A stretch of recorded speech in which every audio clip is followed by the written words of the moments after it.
Hello and welcome to Unleashed. I'm your host, Will Bachman. You can find out more about this episode and previous episodes at umbrex.com/unleashed, where you can sign up for the weekly newsletter. I send out the show notes, transcript, and some bonus material each week. I'm happy to welcome Jim Ettamarna to the show. He does a lot of work in the area of commercial excellence, and I'm excited to learn more about that. Jim, welcome to the show. Hey, good morning, Will. Great to be here.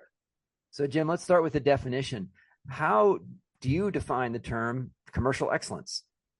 Thank you. We can definitely get into some of the nuances on this. I like to use the phrase commercial excellence because to me that incorporates commercial efficacy or effectiveness as well as commercial efficiency. And those are two, if you want to think through being a bit of an issue tree, there's two key branches to drive down. And I will also say it is an area where there's always tremendous potential for clients and organizations. So I'm happy to dive into some of the specifics on that. Okay. Yeah, just tell me a bit more of sort of that whole area. What, kind of the entire big blob of sales plus marketing, how does this fit in? And explain both of those terms, commercial efficiency and commercial effectiveness. Just blow those out for me. Yeah, perfect. So I like to start with the value creation framework overall. So having worked in consulting, big companies, having worked in private equity, I'll tell you my overall framework is value creation. And so working with a private equity firm, how do you come in and drive enterprise value? How do you, generally speaking, drive EBITDA growth and expand multiples? And profitable revenue growth, as we all know, is one of the key levers in that. So oftentimes there's a debate around strategy versus execution. There's that famous Peter Drucker quote around culture eats strategy for breakfast, to which I like to respond that breakfast is the most important meal of the day. So to me, it's not either or. You have to do the strategy piece. We can come back around on that. But then oftentimes there's a lot of money on the table in terms of commercial excellence. And a few nuances here. You always have to be very focused on the particular industry that you're in. I like to start with understanding a few things, such as what is the market demand for the product or service or solution that the company is selling. So is the market growing? Is it in stasis? What are some of the demand trends? But then from there, you can break it down and you can look at, do we have the right go-to-market model relative to the market segments and customer segments we're targeting? And then within that go-to-market model, are we doing the right things? I always like to use a framework around, I started my career in Lean as a Six Sigma and Lean guy. And a lot of those frameworks are actually very good here to say, have we standardized the right work? Are our associates and employees, are they conducting the right activities and behaviors and doing the right things? So a lot of the Lean frameworks can apply. It is interesting when you think about commercial results. Some people say art and science. I like to say systems and psychology, because if we take a systems approach to commercial activities relative to the go-to-market model, you can design in the right kind of repeated, standardized systems that helps with onboarding talent, getting people up to speed, getting people to engage with customers the right way. But then there's a psychology aspect of it, because in sales, you have to motivate the sellers the right way. There's a very human element to having your team members enabled, but then you're dealing with buyers. And depending on the kind of company you're selling to, that can be a very complex buying process. So again, you have to tune your processes and your approaches to the specifics of the customers you're going after. So obviously I touched on a lot of stuff in there, so happy to dig into any of the specifics in there. Yeah, so you mentioned the go-to-market model. Talk to me about that go-to-market term and how does that relate into, what does that encompass? How is that? What's the Venn diagram? Yeah, perfect. And so that really, to me, that is the linkage between strategy and execution and commercial excellence. So your go-to-market model needs to be tuned for the strategy of the company and the strategic context that the company is in. So I'll give a quick example about a former private equity client I worked with. It's a $300 million company, middle market private equity backed, serving the durable medical equipment market. So it's all the products you hope to never use, walkers, rollators, things like that. selling, generally speaking, into the 5,000 or so independent organizations that sell those kinds of products. If you look at that business for a second, online, there was a huge online presence. There's selling to the specialty retailers that sell these things. So we had to design, we had to strategically think through where's the growth in the market, what are the kinds of accounts we're trying to capture, but then also what's the buying cycle, what's the buying process for the customer. And so, for us, we decided to try to drive for efficiency, effectiveness, all of that. But we had a set of different building blocks. I like to use that phrase, building blocks, for the go-to-market model. One big piece was the online component. Another piece were, what you might call hunters. And in this case, they were independent sales reps to go out and sign up new retailers to be our customers. And then we had an inside sales team that called up on a weekly basis to get the buyers at the local retailers to order their rollators, wheelchairs, and those kinds of things. But it was a system that came together that was very much based on the strategy of the company and the things we need to do to go and drive growth. We also had, I'll use this phrase, overlay. We had a set of products we were trying to drive growth for the company, and we had some specialty salespeople selling those products in. So that was a key thing. But again, you start with the strategy piece and say, what's going to drive value and growth for the company? What's going to drive renewals? What's going to drive our base volumes and pricing? And then you design the go-to-market model around that. It can be a number of different building blocks. And then we drive commercial excellence around optimizing those different building blocks, those different aspects of the go-to-market model. Okay, great. Is there a list of kind of sort of tangible things that I could understand of how you'd break commercial excellence down? So like the kind of things that I'm talking about would be, all right, there's the channel that we use, which might be inside sales, it might be independent sales reps, it might be large account-based sales reps, this might be some partnerships, and then there's sort of an area of sales operations, like how do we do the territory assignments, how do we set up the CRM system, and then there's maybe the content that people use. Here's all the sales tools and job aids and scripts and so forth, and there's probably a bunch of other things, and then there's this management systems, like the cadence of meetings that the sales manager has at the front line, et cetera. Walk me through your kind of how you think about structuring all those different pieces and parts that are part of commercial excellence. Yeah, and great. I can tell you've done some of this work, Will, because you're hitting off on many of the key elements that just go into a commercial organization, and some of what you're talking about hit on the annual cycle, the annual set of things one does across the calendar to keep the commercial engine going.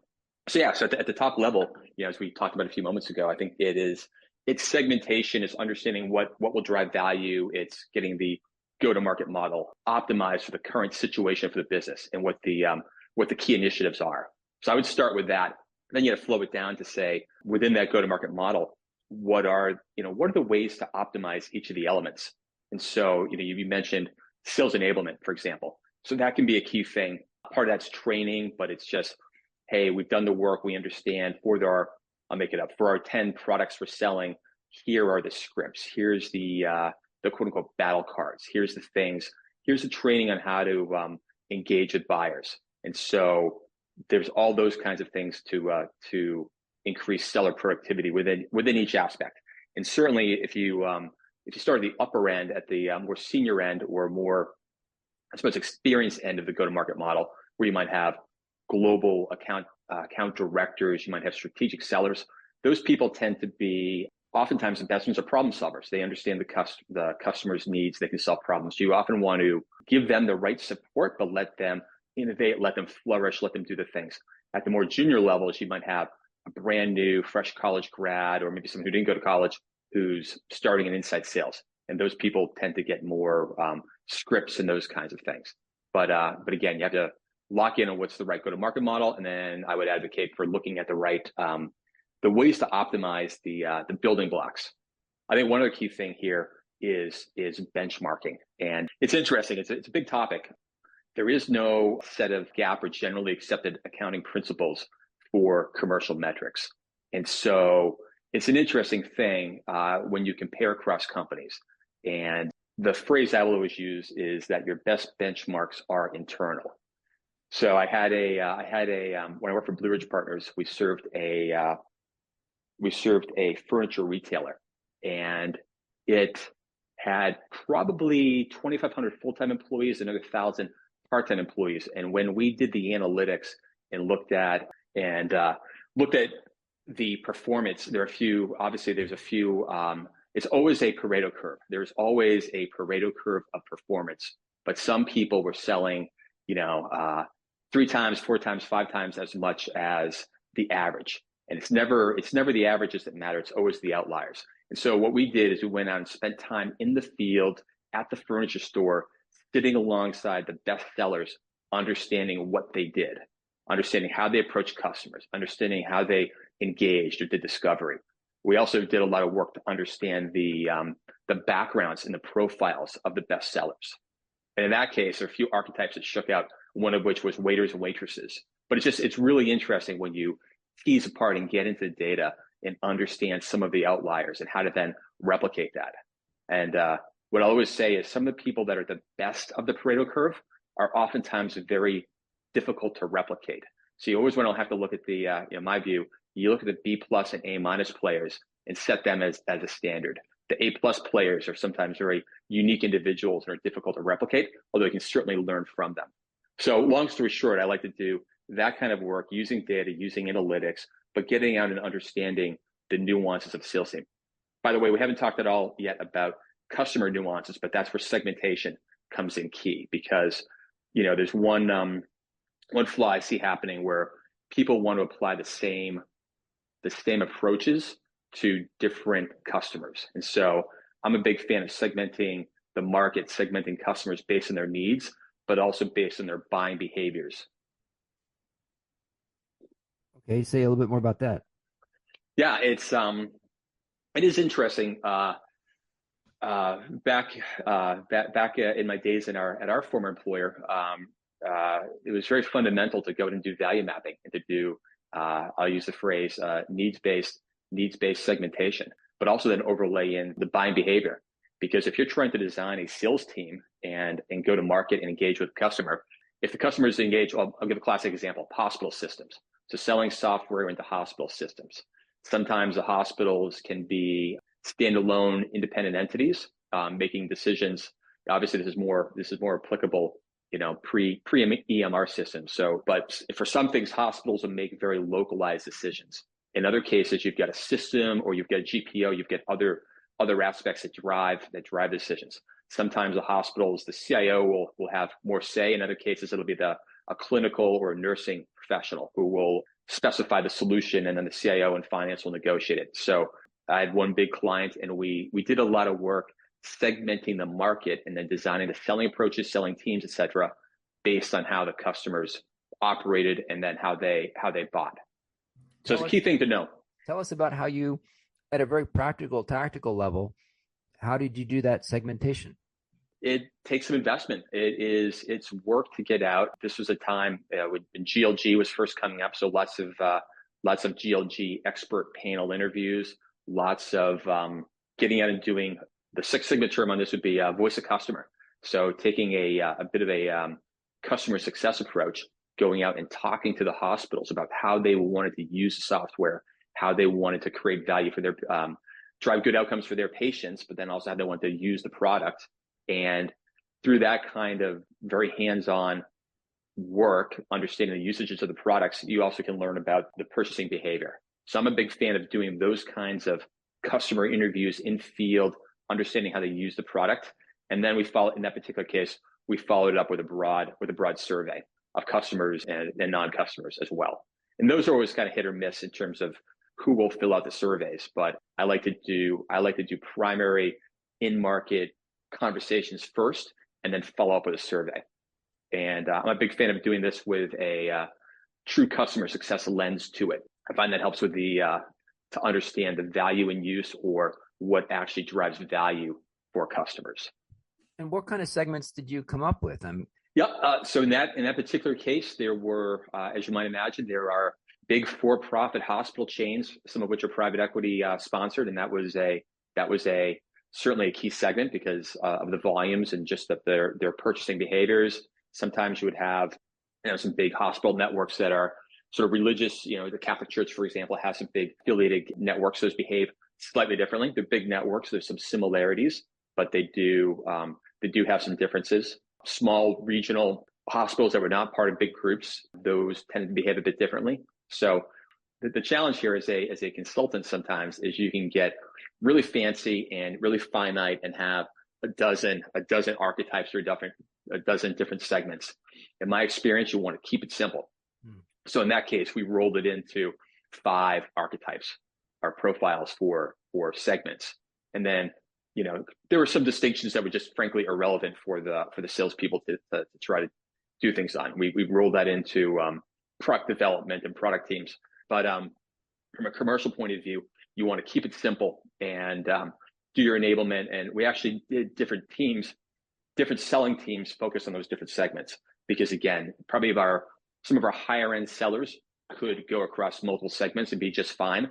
But for somebody, 22 years old, fresh out of college, it was better to train them up to understand one archetype and keep it simple and then let them blossom and let them expand as they grew up. But in that case, we did the segmentation and we did the go-to-market model based on the archetype of the hospital. You had mentioned before things like territory design.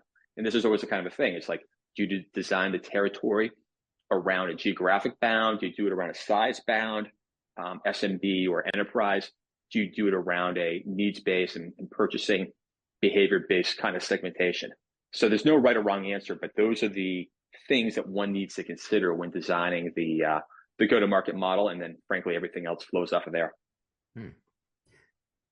Let's say that you're brought in, Jim, to an organization and they say, yeah, we want some help on commercial excellence. And you say, great, what's the problem? And they say, well, we don't know. That's why we're calling you. So how would you approach digging in and doing diagnostic to understand the opportunities? Yeah, great. And you can tell us what sort of company it is. If you want it to be B2B industrial or SaaS, or you pick the industry. Yeah. So thank you. And first of all, the quip I would make for you, Will, is no company ever brings you in and says, we stink at commercial excellence, because it's a very personal thing. No CRO wants to point the finger at themselves to say, I'm not good at commercial excellence. So oftentimes you'll hear people describe the product problem, in different terms.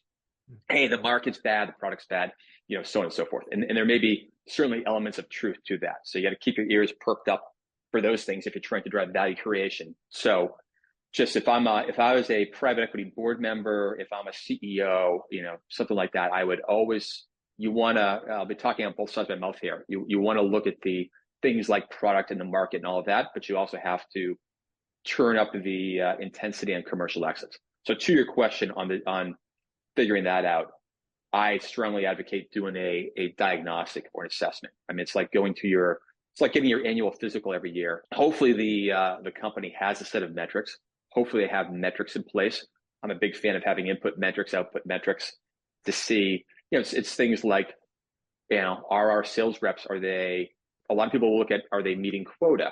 But I would say even in absolute terms, are they successful? Are they growing their territories? Are they growing their numbers? So there's a set of analytics to look at. We could rattle off some of what those analytics are, but that gets into being part of a diagnostic. And the good news is, you mentioned sales ops and rev ops. A lot of times the data nowadays is pretty readily available to do some quick diagnostics. And again, I would not look at the averages so much as I'd look at the spreads and the distributions and understand what's going on. And you got to tease apart, the nuances to see where I'll use this phrase, bright spots and dark spots.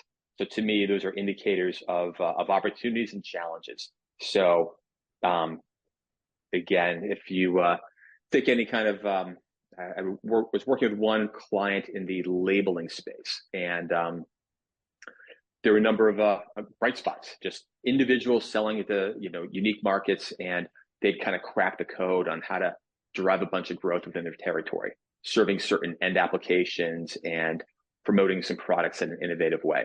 And those are best practices that could then be disseminated out along the team. And there are a few dark spots, people that, were selling some older products and certain applications that were just, diving down. And we had to drive some resurgence on those, but also understand that that part of the market was in decline, so had fundamental decreasing demand, which then led to some additional new product development. So again, doing some of these diagnostics up front, I think it's well worth spending a month. Do the analytics, do the ride-alongs with salespeople, interview sales managers, interview salespeople, do some customer visits, get the voice of customer. That is how I would generally approach a diagnostic. And then you want to size the prize and say, hey, there's probably 15 different things we can go and do. Do your MECE issue tree or hypothesis tree, but then boil it down to here's the 5 things we can go and do. And I think that the big thing is, from a change management point of view, getting some quick wins is critical. Salespeople, nobody dislikes having to talk to the consultant more than a salesperson, right? I love salespeople. They're kind of curmudgeon-y sometimes, or they can be be fun people, but they're also kind of they don't fool around sometimes. And so, I think what you want to do is show salespeople what's in it for them. How does doing this work help them to make more money? On the surface, everybody will say they care about the company, but a lot of salespeople are, as a former colleague of mine said, they're coin operated. So frankly, they want to know if they're going to spend time with you as a consultant doing a diagnostic, what's in it for them? And are they going to get any pats in the back and recognition from senior leadership for helping spread some best practices? Is this going to give them some things they can do to go make money, make their quota, make their numbers? So you always have to think through those kinds of aspects. And again, that's where the systems and psychology comes in, because the other thing I'd say is, in the book, The Challenger Sale by Brett Adamson and his co-author, Matthew Dixon, they talk about the archetype of a salesperson, the lone wolf. And I love the lone wolves because oftentimes they're the ones that have some of the best practices. So you want to understand the successful lone wolves and what are they doing, and then can that become the standard? Can that be replicated? So anyhow, so that's a lot of the things one would want to look for in a diagnostic. But again, do the staff work, do the analytics, do the field work, break it down for what's the size of the prize. We gloss over marketing, but depending on the kind of industry, you might want to have to definitely look at lead flow, lead generation, inbound, outbound, all those kinds of dynamics. So depending on B2B, B2C, where you are, that can be incredibly important as well. Amazing. Can you give us another example of a client where you've helped them on commercial excellence? Maybe give an example that touches on a different aspect of it. Sure. So I used to do a lot of software work back pre-COVID, lots of software work. And there's a lot that can be done rolling out playbooks. Now, salespeople will oftentimes roll their eyes about the playbook, but it gets into making standard work. Again, if you think about lean for a second and minimizing waste and driving standard work, there's a lot to be said for rolling out a sales playbook. And that to me is it's a great thing to do. And there's a lot of things that can go into this. I have one software company in particular back then, major private equity sponsored software company selling into the construction space. And again, we did a lot of diagnostic, as I had mentioned, understood what made the star sellers stars, what made the low performers, how we could make the C+ player who had a lot of potential, how we could make them a B+ player. And then we codified that, broke it down into a sales process, right? What is the right sales process? And it turns out there were, in that case, 3 different sales processes we organized around for different segments of the market. And then you train people up on how to do their territory management, their account management, their prospecting. We created, we actually distilled down a set of 10 quote unquote difference makers. And again, these were based on actual activities performed by the best people. We rolled that out in a very fun, gamified way to say, adopt these behaviors, do these things. We're going to make it fun. We're going to have recognition. And if you do these things, this is going to help you to make more money. And one of my colleagues at the client was a great sales trainer.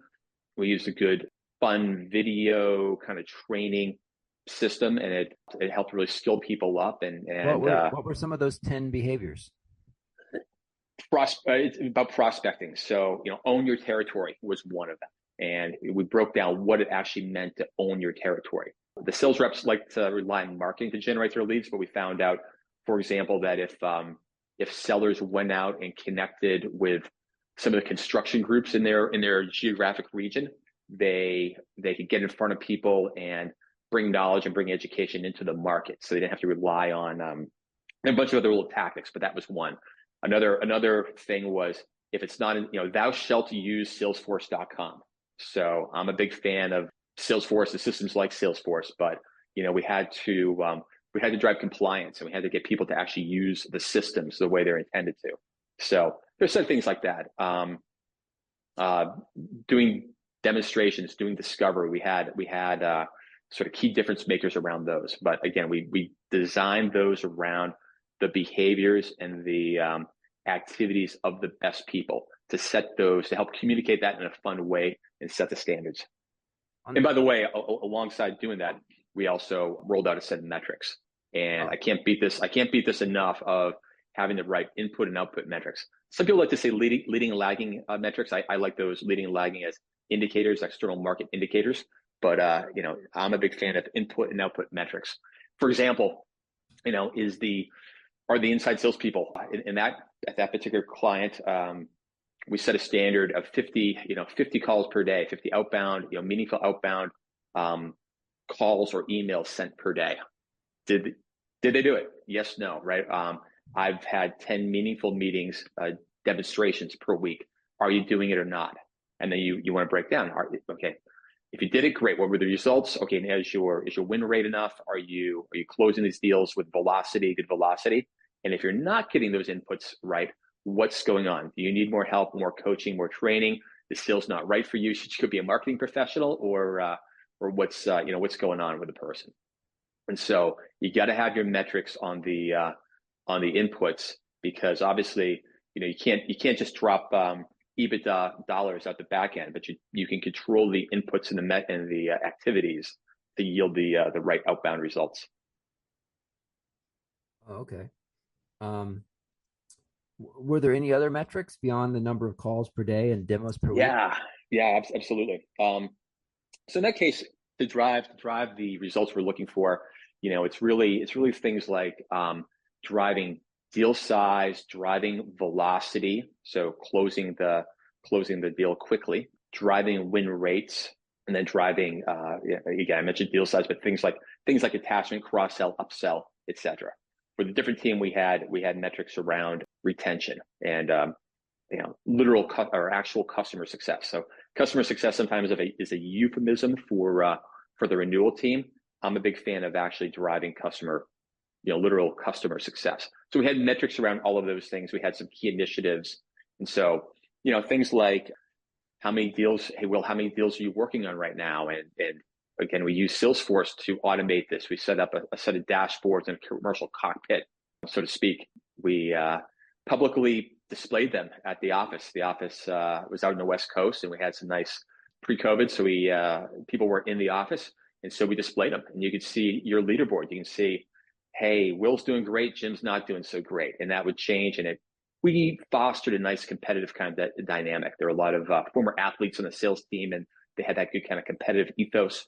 And again, we displayed them, and then it distilled down up to the board, up to the board pack. There were some metrics that were displayed for the frontline, commercial team members, and then that was more the input metrics. Then some of the output metrics were much more relevant for the board, but we linked them together so you can see, hey, if we turn the dial here and put more sales enablement in, we get better win rates, for example.